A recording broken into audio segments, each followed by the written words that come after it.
Na základe informácií, ktoré máme k dispozícii, dámy a páni, môžeme potvrdiť, že v pozadí organizovania mítingov na Slovensku sú, či tomu niekto chce veriť alebo nechce veriť, máme na to všetky potrebné informácie Gruzínskej národnej legie.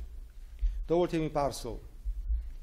Gruzínske národné legie sú vojenská organizácia dnes už, ktorá je súčasťou ukrajinskej armády.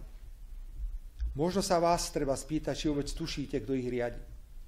Oficiálne riadi Gruzínske národné legie rozviedka Ministerstva obrany Ukrajiny.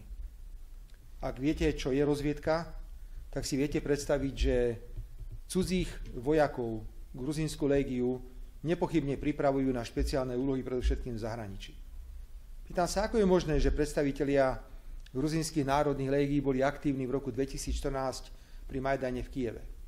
Pýtam sa, ako je možné, že boli aktívni v Tbilisi, kde dokonca niektorí z nich boli aj obvinení a sú trestne stíhaní za trestné činy, ktoré sa týkajú toho, čo sa dialo. Ako je možné, že tí istí ľudia sa objavujú na Slovensku a sú v kontaktoch s organizátormi protestov na Slovensku.